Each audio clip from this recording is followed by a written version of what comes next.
할렐루야. 또 다른 인사를 하나 가르쳐 드리고 싶습니다. 이렇게 인사했으면 좋겠습니다. 예수님 때문에 행복합니다. 할렐루야. 아멘. 맞습니다. 우리는 예수님 때문에 행복합니다. 저도 이번에 행복한 만남 29기를 수료하면서 무슨 인사말을 할까 고민했습니다. 우리의 행복의 모든 원천, 시작은 우리에게 주어진 것이 아니라 예수님 때문입니다. 예수님이 나 때문에, 예수님 때문에, 또한 예수님과 함께하는 우리 행복한 만남 수료자뿐만 아니라 모든 성도님이 되시길 축원합니다. 사도행전 오늘 말씀은 우리와 같은 사람, 연약하고 부족하고 슬픔 당하면, 낙심 당하면 힘들어하고 그런 사람들의 모습을 하나님께서 도우시고 함께 하시고 성령께서 이끄셔서 어떤 변화의 삶을 살게 하시는지 그것을 보여주고 있습니다. 예수님께서 부활하신 지 40일 동안 제자들을 만나시고 가르쳐 주시고 또한 그들에게 명령하시고 또한 그들을 놔두시고 승천하셨습니다. 사도행전 1장 8절에 보면 오직 성령이 너희에게 임하시면 너희가 권능을 받고 예루살렘과 온 유대와 사마리아 땅끝까지로 내 증인이 되리라. 그 명령을 하시고 제자들을 함께 따랐던 자들을 놔두시고 승천하셨죠. 이제 예수님이 눈앞에 사라졌습니다. 불안하기도 하고 낙심하기도 하고 어떻게 살아야지 그런 마음이 들 때에도 그들은 한 가지 알고 있는 거, 예수님께서 그들에게 하신 말씀, 너희는 예루살렘을 떠나지 말라. 1장 4절에 보면 예루살렘을 떠나지 말고 내게서 들은 바 아버지께서 약속하신 것을 기다리라. 내게 들은 바, 내가 너에게 약속한, 하나님께서 너에게 약속한 것을 기다리라. 성령을 기다리는 것인데, 기다린다고 해서 그들이 아무것도 하지 않고 함께 모여서 그냥 밥만 먹고 그렇게 짓는 것이 아닙니다.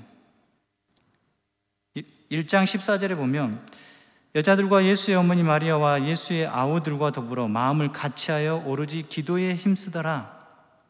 기도에 힘쓴 것입니다. 같이 모여서 교제하며 또한 말씀을 듣는 것뿐만 아니라 기도하는 데 힘쓴 것입니다. 마음을 같이하여 오로지 기도에 힘썼다는 것은 약속하신 성령님을 빨리 보내주십시오. 그 시기가 빨리 왔으면 좋겠습니다. 초대교회 역사 가운데 한 마음 한 뜻이 되어서 이루어진 모든 일들은 우리는 사도행전을 통해서 보게 되어집니다. 교회가 계속되어지고 성장하려면 하나가 되어야 됩니다. 빌립보서를 우리가 지금 말씀을 계속 듣고 있는데 정말 교회에 같이 있는 일 중에 많은 일들이 있겠죠. 많은 일들 중에서 빌립보서 2장 2절에 보면 그리스도 안에서 하나가 되는 것, 한 마음 되는 것, 교회가 하나 될 때 성장하고 교회가 하나 될 때 즐겁고 교회가 하나 될 때 신이 납니다. 행복한 만남 마지막 수련회 때 보면 그렇게 신이 나는 성도님을 처음 봤습니다. 하나가 되는 것은 끝내는 마음을 같이 하는 거고 한 곳을 같이 바라보는 것입니다. 이들이 모여서 함께 성령을 기다리는 모습으로 함께 기도한 것입니다. 그 숫자가 15절에 보면 모인 무리의 수가 약 120명이나 되었더라. 모인 수가 약 120명입니다. 마가 다락방에서 이 많은 사람들이 모여서 기도합니다. 기도도 하고 찬양도 하고 말씀도 들으면서 성령의 오심을 기다리는 것입니다.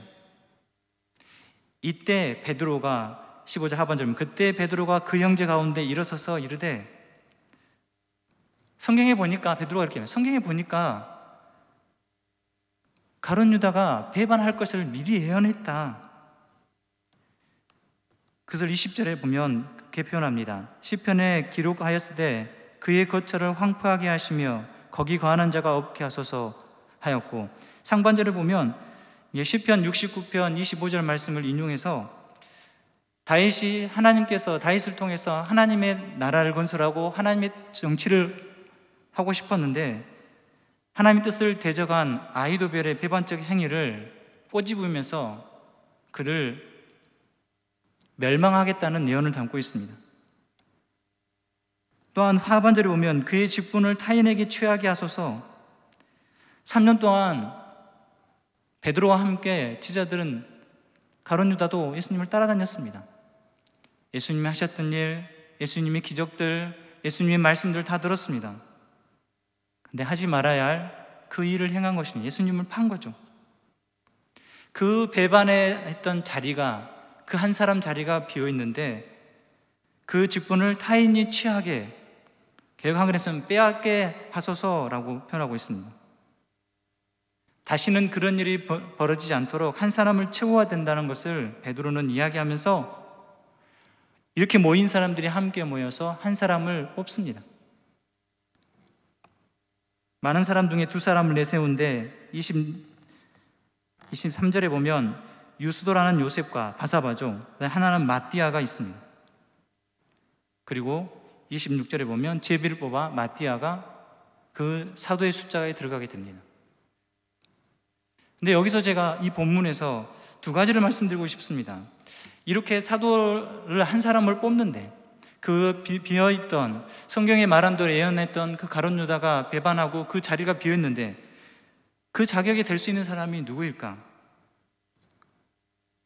또 그런 과정을 뽑아가는, 그 사람을 선택하는 과정 가운데 하나님 뜻을 어떻게 알아갈까?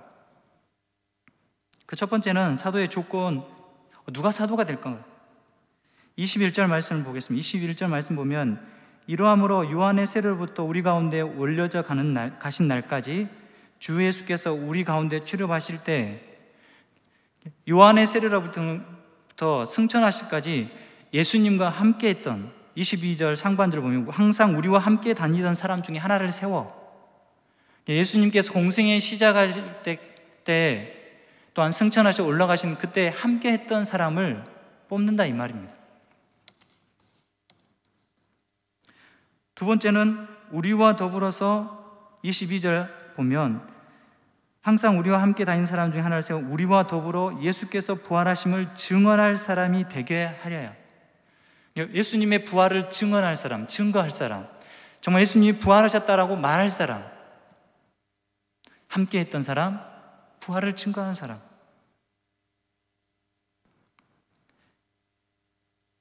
요한의 세례로부터 예수님이 승천하신 그때까지 예수님의 모든 부분들을 보았던 사람이겠죠.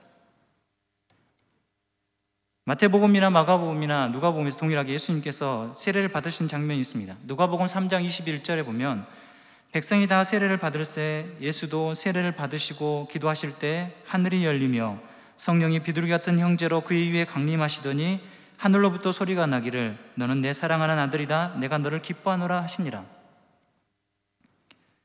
예수님이 세례를 받는 그 순간부터 또한 가운데서 올려가시는 날, 아까 우리가 말씀을 보지 못한 부분이지만 1장 9절을 보면 이 말씀을 마치시고 그들이 보는데 올려져 가시니 구름이 그를 가리워 보이지 않게 하더라. 예수님이 이 땅에 계시는 그 33년 중에서 공생의 3년, 예수님께 사역을 시작하신 그 모든 사역들을 보고 따라다니면서 가르침을 들었고 또한 예수님의 삶을 본 사람, 증인이죠, 증인. 증언할 수 있는 사람. 아, 예수님은 내가 봤는데 이런 일들을 행한 것을 아는 사람입니다. 그냥 예수님을 들어서 아는 사람이 아니라 인격적으로 예수님을 만난 사람입니다. 두 분의 간증을 통해서 저는 포인트는 바로 그분들이 예수님을 제대로 만난 것입니다. 예수님을 제대로 만났을 때 행복한 것입니다. 그래서 우리가 예수님 때문에 행복한 것이죠. 다른 것이 나를 행복한 것이 아니라, 다른 것이 나를 만족하는 것이 아니라 예수님 한 분만으로 나는 만족할 수 있습니다. 이렇게 따라다녔던 사람 중에서 예수님을 정말 만나고, 그래서 22절에 보면 항상 우리와 함께 다니던 사람 중에 하나, 예수님께서는 12제자를 부르셔서 함께 늘 같이 다니셨죠. 거기에 같이 따라다녔던 제자들이 있었습니다. 사람들이 있었습니다.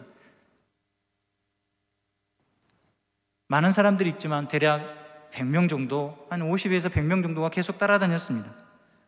예수님이 이쪽으로 가면 다 몰려가고, 저쪽으로 가면 바다를 건너가면 또 배를 타고 따라오고, 그 사람 중에서 한 명을 뽑고자 하는 것입니다. 예수님을 사랑하고 예수님을 따라다니는 사람만이 아니라 항상 우리와 함께 하면서 우리와 함께 뜻을 같이 하는 사람을 뽑는 것입니다.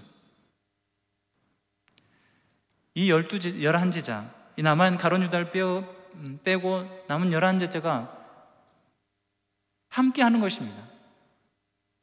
그냥 독불장구식으로 자신 뜻이 맞다, 자신이 원하는 대로 하고자 하는 것이 아니라 함께 뜻을 맞춰가는 것입니다. 사역은 혼자 하는 것이 아니고 교회에서도 함께 하는 것입니다. 나 혼자 할 수 있는 것도 아니며 또한 같은 마음으로 할 때, 한 마음으로 할 때 그것이 정말 필요합니다. 공동체가 혼자 할 수 있는 것이 아니기 때문에 우리는 그 공동체 가운데 우리 작은 소그룹이 있지 않습니까? 구역이 있고 각 위원회가 있고 각 남존대 여존대가 있지 않습니까? 그런 모임들 자체가 하나가 되도록 우리는 노력해야 할 것입니다. 사람을 세우고 사람을 뽑는 일 가운데서도 먼저 우리가 바라볼 것은 하나가 될 수 있느냐. 공동체는 혼자 할 수 없기 때문에 서로 도와주고 서로 세워주고 서로 아껴주는 것입니다. 우리에게도 그런 사람이 필요합니다. 저는 이번에 행만을 통해서 우리 함께한 조원들의 사정, 앞으로의 일, 그것을 듣고 또한 그들의 삶의 간증들을 듣고 이들을 위해서 기도해 줘야 되겠구나, 이들의 삶을 축복해 줘야 되겠구나. 저뿐만 아니라 많은 함께했던 우리 행만의 모든 사람들이 그것을 느꼈을 것입니다. 우리가 함께 세워가는 공동체를 이뤄갈 때 그것이 아름다운 공동체가 될 수 있는 것입니다. 그 두 번째로 볼 때 우리와 더불어 예수께서 부활하심을 증언할 사람을 하겠습니다. 예수님의 부활하심을 목격하고 경험한 증인이 필요하다는 것입니다. 부활의 신앙이 있는 것이 왜 중요합니까? 부활은 우리의 죄 용서하심에 대한 확증입니다. 예수님께서 날 위해서 오셨고 십자가 고난을 받으셨고 죽은 지 3일 만에 부활하셨음을, 그 부활은 끝내 우리에게 변화입니다. 죽음에서 생명으로 변화된 것, 어둠에서 빛으로 변화된 것처럼 부활은 우리에게 변화입니다. 우리는 늘 순간순간, 지금 이 순간에도 부활을 경험하는 자로 살아야 될 것입니다. 예수님을 제자들이 부활하신 후에 만났습니다. 그 성령의 충만함을 입었습니다. 그들의 삶이 완전히 변해졌습니다. 그들의 삶이 예수님을 살아가고 예수님 때문에 살아가고 예수님 위해서 목숨까지 내놓는 그 삶을 끝까지 유지했습니다. 그렇게 할 수 있었던 이유는 무엇입니까? 부활의 소망을 온전히 가졌기 때문입니다. 부활의 신앙을 확실할 때 우리는 목숨을 걸고 걸어갈 수 있고, 또한 나에게 맡겨진 그 사명들, 나에게 주신 그 성도의 사명들을 끝까지 감내할 수 있고 이겨낼 수 있는 것입니다. 근데 그것이 흔들거리고 그것을 포기할 때, 그것을 믿고 따르지 않을 때 우리는 조그마한 바람에도 흔들거리고 무서워하게 될 것입니다. 다시 옛날로 돌아갑니다.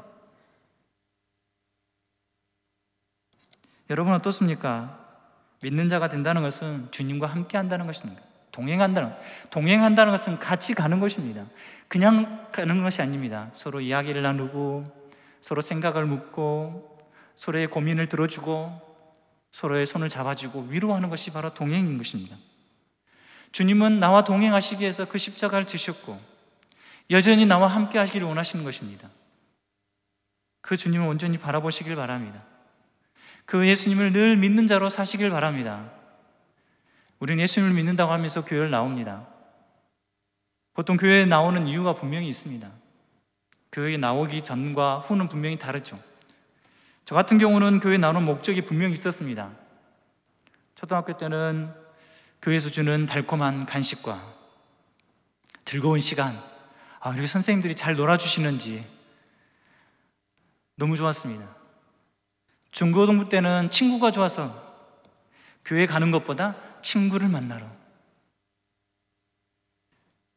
대학생 때는 교회에서 인정해 주니까 봉사를 하고 교사를 하고, 그러면 주위에 어른들이 인정해 주니까 나도 정말 쓸모 있는 사람이구나. 이렇게 교회 다니면서 우리마다 사람마다 각각 다를 수 있습니다. 또 어떤 이는 삶의 어려움 때문에, 고통 때문에 찾아오신 분들도 있을 것입니다. 근데 진정 예수님을 만날 때 그 목적이 바뀌어집니다. 정말 예수님을 내가 부활의 증인으로서 내가 인정하고 또한 나도 그런 삶을 살고자 노력한다면 우리의 삶은 완전히 바뀌게 될 것입니다. 세상을 따라가면 좌절할 수밖에 없습니다. 세상이 주는 것은 달콤합니다. 이거 먹어봐, 이거 누려봐, 이거 가져봐. 달콤하고 그것을 갖고 싶어 합니다. 근데 그것을 따라가다 보면 좌절할 수밖에 없고 실망할 수밖에 없습니다. 높은 지위를 가진 것처럼 보여도 그 지위가 없어지면 언젠간 내려오게 되면 실망하고 낙심하고, 심지어 연예인들은 어떻게 됩니까? 그 위치에 올라갔다가 떨어지면 자신의 목숨까지도 쉽게 내어 던져버리지 않습니까? 재물도 마찬가지입니다. 많이 있으면 여러분들 행복한 것 같죠? 그러나 그걸 지키기 위해서 또 노력하는 수고하고 고단함이 있지 않습니까? 재물이 많아지면 삶이 평안할 것처럼 보이지만 재물은 금방 없어질 수 있습니다.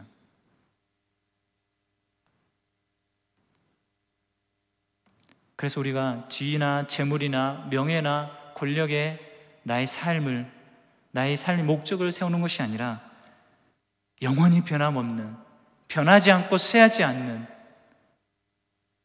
예수님께 그 부활의 부활의 경험의 삶을 늘 추구하며 나아가는 것이 필요할 것입니다.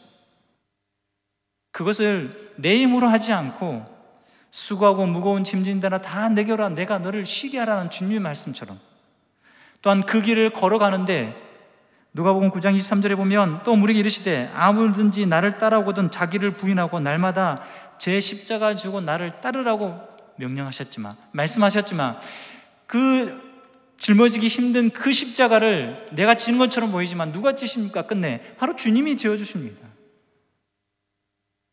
내가 할 것은 나를 부인하고 십자가를 지는 것, 주님께 맡겨드리는 것이 필요합니다. 우리는 삶의 평안들을, 행복을 다른 것에 찾을 때가 많습니다. 그것을 추구할 때가 많습니다.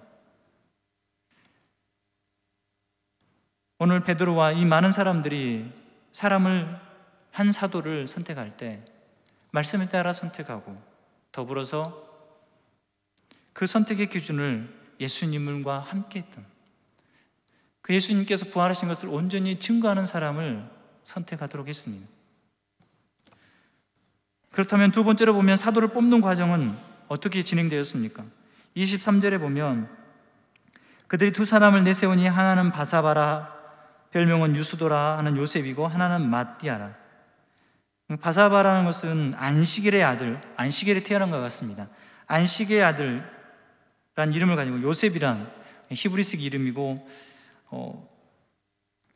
유수도라는 것은 의로운 자, 라틴어식 이름입니다.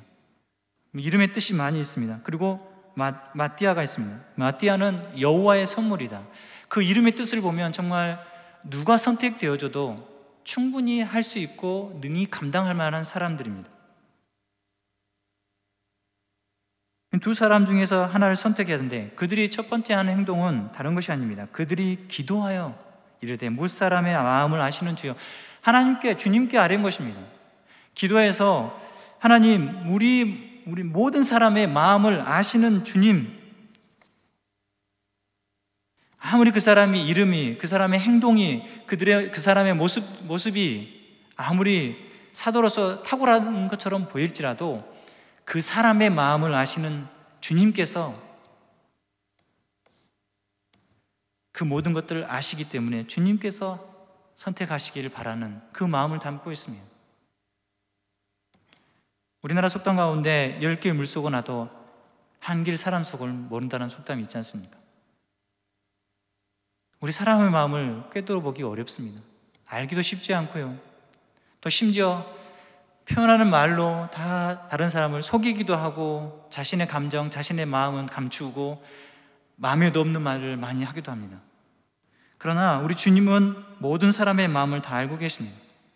지금 후보로 나와 있는 이 바사바랑 유스도라는 사람과 마띠아, 그 사람들이 어떤 마음을 가지고 있고 어떤 중심을 가졌는지, 누가 더 적합한 사도로서, 일꾼으로서 섬길 수 있는지 주님은 알고 계신다는 것입니다.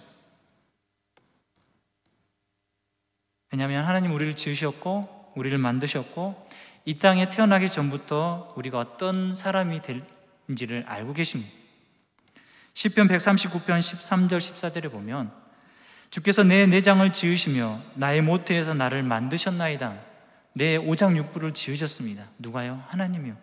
나의 모태가 제가 어머니 뱃속에 있기 전부터 나를 선택하실 뿐만 아니라 나를 지으셨습니다. 14절은 내가 주께 감사함은 나를 지으심이 심히 기묘하심이라. 심히 놀라운 것이죠. 주께서 하신 일이 기함이 내 영혼을 잘 아나이다. 하나님이 하신 일입니다. 하나님이 다 알고 계신 부분. 하나님은 제 눈부터 내 머리털 숫자도 세신 바 된 것처럼 저의 모든 것들을 아실 뿐만 아니라 내 마음까지도 지으신 분이 되어주십니다. 그 소리는 하나님을 속일 수 없습니다. 우리는 하나님 앞에 거짓되게 살 수 없습니다. 그 두 사람 가운데 26절에 보면 제비를 뽑아 마띠아를 얻으니, 제비를 뽑았는데 마띠아가 뽑힌 것입니다. 15절에 보면 그 모인 사람들의 숫자가 120명 됩니다. 투표를 해야 되죠. 지금식으로 보면 투표를 해야 되죠. 민주적으로 투표를 해야죠. 자, 써내십시오. 제가 여기서 성경에서는 선거를 하느냐, 제비를 뽑느냐, 그 방법을 이야기한 것이 아니라 두 사람이 추천됐고 하나님께 기도한 후에 제비를 뽑았는데 마띠아가 뽑혔습니다. 제비를 뽑고 그 모든 일들이 이루어진 결과까지도 우리가 순종하는 것이 필요하다는 것입니다. 내 사람과 맞지 않고 내 생각과 틀리고 나와 맞지 않고, 그렇지만 그 일을 세우신 이가 하나님이시는 것을, 결과까지도 다 맡겨드리는 거, 인정하는 것입니다. 잠언 16장 33절에 보면 제비는 사람이 뽑으나 모든 일을 작정하기는 여호와께 있느니라. 여호와께서 하신 것입니다. 우리가 기억해야 할 것은 선택의 결과까지도 하나님께 맡기는 것입니다. 우리는 보통 선택을 한 후 그 결과를 보고 잘했니 못했니 불평할 뿐만 아니라 책임 전가까지 하는 게 사람의 모습인 것입니다. 진짜 맡긴다는 것은 이 결과도 하나님이 주신 것임을, 하나님께서 하셨던 것입니다. 그것을 우리가 어떤 결과가 됐든지 하나님께 맡기고 하나님께 전적으로 의탁하는 것입니다. 그러면 하나님께서 어떻게 하십니까? 시편 37편 5절 6절에 보면 내 길을 여호와께 맡기라. 그를 의지하면 그가 이루시고 내 의를 빛같이 나타내시며 내 공의를 종이의 빛같이 하시리라고 말씀합니다. 하나님께 맡겼을 때 하나님께서 다 이루십니다. 조바심 내고 염려하고 걱정한 것은 사람의 모습이지만 하나님은 확실하시고 하나님은 완전하십니다. 여호와께 맡기면 그 과정뿐만 아니라 결과까지도 하나님께서 온전히 인도하여 주실 줄 믿습니다. 그것이 마띠아를 뽑는 과정 가운데 우리가 알아야 할 것은 내가 어떠한 사정, 어떠한 형편이든 하나님께 맡겨드리는 것, 하나님께서 이루시는 것을 온전히 따라야 할 것입니다. 말씀을 맺으면 베드로 인도로 가룟 유다 자리를 대신할 마띠아를 뽑습니다. 그 마띠아를 뽑는데 자신의 생각으로 뽑지 않습니다. 성경에 기록한 대로, 성경 하나님 말씀대로 구약에 기록한 그대로 우리 생각으로 판단하고 결정하신 것이 아니라 어떠한 모든 문제, 어려움 앞에서 늘 하나님 말씀에 비춰보는 훈련들이 필요합니다. 그 뽑는 사람의 기준은 무엇이었습니까? 항상 우리와 함께 했던 사람, 예수님이 공생의 기간 동안 있었던 모든 모습들을 보았던 사람, 또한 그것을 본 것으로 끝나는 게 아니라 부활의 증인으로 사는 사람, 그 부활을 온전히 소망을 가진 사람, 그리고 무슨 일을 하든 간에 기도했다는 것은 그 결과까지도 하나님께 맡겨드리는 것, 그것이 바로 마띠아를 뽑았을 때 그것을 이루시는 하나님을 본 것처럼 우리 삶 가운데서도 내 눈에 들지 않는다고, 내 마음에 맞지 않다고, 내 뜻에 맞지 않다고 우리 조그마한 소그룹에서, 아니면 우리 교회 가운데 그런 모습이 아니라 먼저 기도하시고 하나님 뜻을 구하시고 하나님의 뜻에 맞춰 나아갈 때 하나님은 그것을 이루시고 온전하게 하여 주실 줄 믿습니다. 그것을 경험하시는 귀한 하나님의 사람 되시길 축원합니다.